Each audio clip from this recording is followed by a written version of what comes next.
இன்னைக்கு பாருங்க, காவல்துறை எஸ்எஸ்ஐ, கடைசியாக அதை முடிச்சுக்கிறேங்க ஐயா, உங்கள் பகுதியில் தான் பொள்ளாச்சி பக்கத்தில் ஒரு காவல்துறையினுடைய ஸ்பெஷல் சப் இன்ஸ்பெக்டரை வெட்டி கொண்டிருக்கிறாங்க. உங்கள் ஊர், உங்கள் பகுதி குடிமங்கலத்து பக்கத்தில் அவருடைய கிராமம். அவர் இன்னைக்கு தான் இப்போ தான் மின்மயானத்தில் 7 மணிக்கு அவருடைய பூதவுடலை எரித்து கொண்டிருக்கின்றார். அதை யோசிச்சு பாருங்க ஐயா. இன்னைக்கு ஒரே நிமிஷம் நம்ம யோசிச்சு பார்ப்போம். காவல்துறையை திட்டுறது நமக்கு ஒரு நிமிஷம் தான். காவல்துறைன்னா அப்படித்தாங்க, எல்லாரும் லஞ்சம் வாங்குவானுங்க, சிம்பிளாக நம்ம சொல்லிட்டு போயிடும் டீ கடையில். ஆனால் இந்த காவல்துறை அதிகாரி வயதானவர், 57 58 வயசு இருக்கக்கூடியவர், இரவு ரோந்து பணியில் இருக்கார். தோட்டத்தில் யாரோ 2 பேர் குடிச்சிட்டு சண்டை போட்டுக்கிறாங்க. அது கண்ட்ரோல் ரூமுக்கு மெசேஜ் போகுது. அவங்க ஒயர்லெஸில் சொல்கிறாங்க, பக்கத்தில் யாருப்பா இருப்பீங்கன்னு கேட்பாங்க கண்ட்ரோல் ரூமில். ஐயா நான் தாங்க ஐயா பக்கத்தில் இருக்கிறேன், என்ன ரோந்து வண்டியில் இருக்குன்னு. 2 வீலரில் இருக்கிறாரு. அண்ணே போய் தோட்டத்தில் என்னென்னு போய் பாருங்கண்ணே அப்படிங்கிறாங்க. வண்டி எடுத்துகிட்டு தோட்டத்துக்குள்ளே வர்றாரு. இப்படி தான் நடக்கும். இதுதான் ஒரு இயற்கையாக நடக்கக்கூடிய விஷயம். 2 பேர் சண்டை போடுறாங்க. ஏன்னு கேட்குறீங்க? அருவாள் வச்சிருக்கிறாங்க. பையன் அப்பா ஆல்ரெடி தலையை வெட்டி தலையில் ரத்தம் வந்துகிட்டு இருக்கு. காவல்துறை அதிகாரி போய் கேட்குறாரு, எதுக்கு வெட்டினீங்கன்னு. நேராக அந்த அருவாளை எடுத்து காவல்துறை, அந்த நீங்கள் ஃபோட்டோவை பார்க்கணும், எவ்வளவு கொடூரமாக அவரை வெட்டி சாய்த்திருக்கின்றார்கள், எவ்வளவு கொடூரமாக.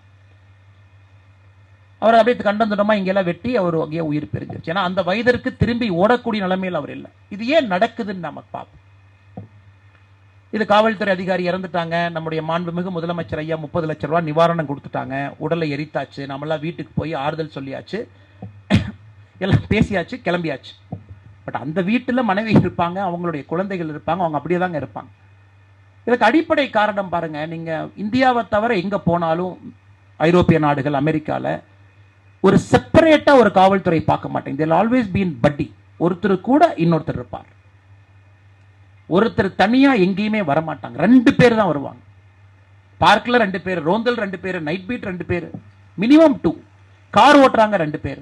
நீங்கள் மூவிஸ் எல்லாம் பார்ப்பீங்க. அப்போ ஒருத்தர் நம்மகிட்ட பேசும்போது இன்னொரு காவல்துறை அதிகாரியினுடைய கை பார்த்தீங்கன்னா பிஸ்டல் மேலே இருக்கும். நீங்கள் எங்கேயாச்சும் இந்தியாவுக்கு வெளியே டூருக்கு போகும்போது அப்சர்வ் பண்ணி பாருங்க, போலீஸ்ட பப்ளிக்ல ஒரு கன்ஃபரன்டேஷன் அப்போ ஒருத்தர் நம்மகிட்ட பேசுவார், இன்னொரு காவல்துறை அதிகாரி கை வந்து கன்ல இருக்கும். ஏன்னா அவர்கிட்ட நீங்கள் மிஸ்பிஹேவ் பண்ணீங்கன்னா அவங்க கன் எடுப்பாங்க, டேசர் வச்சிருப்பாங்க. சப்போஸ் உங்கள் கையில் வெப்பன் இல்லை அப்படின்னா அந்த டேசர் வச்சு அடிப்பாங்க. எல்லாமே இருக்கும், பாடி கேமரா இருக்கும். இன்னைக்கு நம்முடைய காவல்துறையில் 100 பேர் இருக்க வேண்டிய இடத்துல 60 பேர் வேலை பார்க்குறாங்க. 40% பற்றாக்குறை. ஏன்னா நமக்கு என்ன, ஆல்ரெடி நமக்கு சம்பளம் கொடுக்க முடியல அரசு ஊழியர்களுக்கு. இல்லை காவல்துறையும் 40% அவங்களையும் ரெக்ரூட் பண்ணி அவங்களுக்கு நம்ம சம்பளம் கொடுத்தா அரசு கஜானா திவால் ஆகிவிடும், எல்லாருக்குமே தெரியும். அப்ப இந்த அதிகாரி தனியா போறார். ஒரு 84 85 பேர் இருக்க வேண்டிய ஸ்டேஷன்ல 50 பேர் இருப்பாங்க. 4 எஸ்எஸ்ஐ இருக்க வேண்டிய இடத்துல 2 பேர் இருப்பாங்க. ஒரு 20 ஹெட் கான்ஸ்டபிள் இடத்துல 12 பேர் இருப்பாங்க. 40 கான்ஸ்டபிள் இடத்துல 25 பேர் இருப்பாங்க. அப்ப நம்ம அடிப்படையில் யோசிக்கணும், root cause. Again root cause. ஏன் இறந்தார்? யாரோ குடிச்சனால இறக்கலைங்க, யாரோ அருவாடுத்து வெட்டினால இறக்கல.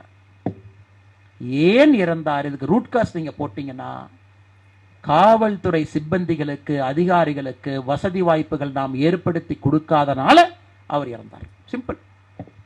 அவன் குடிக்கிறவன் குடிக்கத்தான் செய்வாங்க, கத்தி எடுத்து வெட்டுறவன் வெட்டத்தான் செய்வான். ஏன்னா அவனுக்கு அந்த அறிவு இல்லை, அதனால தான் அவன் குடிச்சிட்டு கத்தி வச்சுட்டு சுத்திட்டு இருக்கிறான். அதனால் இது எல்லாமே நம்ம ரொம்ப நுணுக்கமாக நம்ம புரிஞ்சுக்கிட்டு, நீங்களும் அரசு எந்திரத்தை கொஞ்சம் அப்படியே தள்ளி தள்ளி வைக்கணும். ஏன்னா அரசு சொல்றதை மட்டும் நம்ம கேட்காம, உங்களுக்கு ஒரு பெரிய கடமை இருக்கு, அரசு இயந்திரத்தை அப்படியே தள்ளி வைக்கணும். ஏன் காவல்துறைக்கு வந்து நீங்க 40% வேகன்சி வச்சிருக்கிறீங்க? ஜெர்மனியில் நான் அதுக்கு முன்னாடி ட்ரைனிங் போகும்போது பார்த்துருக்காங்க, 8 மணி நேரம் ஷிஃப்ட் முடிஞ்சா 8 மணி நேரம் அப்படியே வண்டி எடுத்துட்டு கிளம்பிடுவார். 8 மணி நேரத்துக்கு மேல 1 நிமிஷம் வேலை பார்க்க மாட்டாங்க.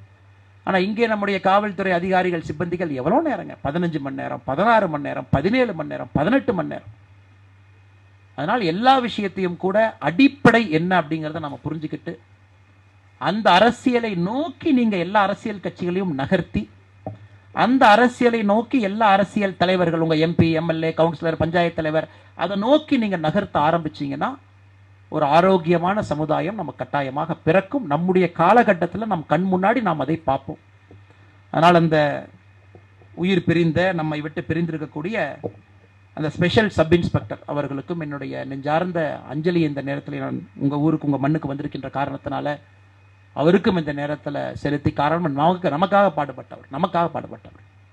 அவர் வேலையே நம்மை பாதுகாத்துக் கொள்வது மட்டும்தான், நம்ம குழந்தைகளை பாதுகாத்துக்கிறது. ரோட்டில் நம்ம போகும்போது அவருக்கு தூக்கம் இருக்கா, அவருக்கு தீபாவளி இருக்கா, அவருக்கு பொங்கல் இருக்கான்னு. அதனால் என்னுடைய அன்பான வேண்டுகோள், எங்க நம்ம செய்யறாங்களோ இல்லையோ பொள்ளாச்சியை நீங்க அதை ஆரம்பிங்க. ரோட்டரி லைன் சேர்ந்து ஒரு மணியை கலெக்ட் பண்ணி மக்கள்கிட்ட, அந்த காவல்துறை அதிகாரி வீட்டுக்கு போங்க, அந்த குழந்தையினுடைய லைஃப் டைம் எஜுகேஷன் எக்ஸ்பென்ஸை நீங்கள் ஏற்று, லைஃப் டைம் எக்ஸ்பென்ஸ் இங்கே இருக்கக்கூடிய லைன்ஸ் ரோட்டரி நீங்களாம் மனசு வச்சு சேர்ந்தீங்கன்னா அது தமிழ்நாட்டில் இருக்கக்கூடிய எல்லா காவல்துறை அதிகாரிக்கும் காவல்துறை சிப்பந்திக்கும் பொள்ளாச்சி உறக்க சொல்லட்டும், எங்களை காப்பவர்களை நாங்கள் காப்போம் அப்படின்னு நம்ம உறக்க நீங்கள் இங்கிருந்து ஒரு மெசேஜ் கொடுத்தீங்கன்னா தமிழ்நாட்டில் இருக்கிற பட்டி தொட்டி எல்லாம் அது நிச்சயமாக செல்லும். அது எங்கே செய்கிறாங்களோ பொள்ளாச்சியில் நீங்கள் செஞ்சு காட்டிடுவீங்க.